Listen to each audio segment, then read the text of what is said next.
ഒന്നരയോടുകൂടി വൻ പോലീസ് സന്നാഹത്തോടെയാണ് പള്ളിയുടെ പരിസരം പൊളിക്കാൻ MCD അധികൃതരെത്തിയത്. 32 മണ്ണുമാന്തി യന്ത്രങ്ങൾ പള്ളിയുടെ പരിസരത്തെത്തിയതോടെ പ്രതിഷേധവുമായി പ്രദേശവാസികൾ തടിച്ചുകൂടി. പോലീസിന് നേരെ കല്ലെറിഞ്ഞു. പ്രതിഷേധക്കാരെ പിരിച്ചുവിടാൻ പോലീസ് കണ്ണീർ വാതകം പ്രയോഗിച്ചു. അനധികൃത കയ്യേറ്റത്തിനെതിരെ ഹൈക്കോടതി അനുമതിയോടെയാണ് ഒഴിപ്പിക്കൽ നടത്തിയതെന്നാണ് മുനിസിപ്പൽ കോർപ്പറേഷൻ പറയുന്നത്. കമ്മ്യൂണിറ്റി സെന്റർ, പാർക്കിംഗ് ഏരിയ, സ്വകാര്യ മെഡിക്കൽ ലാബ്, റോഡിന്റെ ഭാഗങ്ങൾ, ചുറ്റുമതിൽ എന്നിവയാണ് നിമിഷനേരം കൊണ്ട് തകർത്തത്.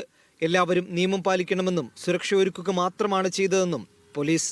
इस प्रोसेस में जो पत्थर फेंका, उस पत्थर फेंकने के प्रोसेस में 5 पुलिसकर्मी इंजर्ड है और इनको हॉस्पिटल में लेके गया and their injuries are minor in nature. കോർപ്പറേഷന്റെ തീരുമാനത്തെ ചോദ്യം ചെയ്ത് മസ്ജിദ് കമ്മിറ്റി സമർപ്പിച്ച ഹർജിയിൽ ഡൽഹി ഹൈക്കോടതി ചൊവ്വാഴ്ച നോട്ടീസ് അയച്ചെങ്കിലും സ്റ്റേ നൽകിയില്ല. ഇതിന് പിന്നാലെയാണ് ഇടിച്ചു നിരത്തൽ. പൊളിക്കുന്നത് മസ്ജിദ് കമ്മിറ്റിയെ അറിയിച്ചിരുന്നുവെന്നും പോലീസ് പറയുന്നു. നിരവധി സാധാരണക്കാർക്ക് ആശ്രയമായ മസ്ജിദിനോട് ചേർന്നുള്ള കമ്മ്യൂണിറ്റി സെന്റർ ഉൾപ്പെടെയാണ് ഡൽഹി സർക്കാർ 32ഓളം ബുൾഡോസറുകൾ ഉപയോഗിച്ച് ഇടിച്ചു നിരത്തിയത്.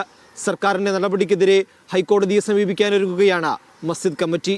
ഹരി മുണ്ടൂരിനോടൊപ്പം തൗഫീഖ് അസ്ലം, മീഡിയ 1, ഡൽഹി.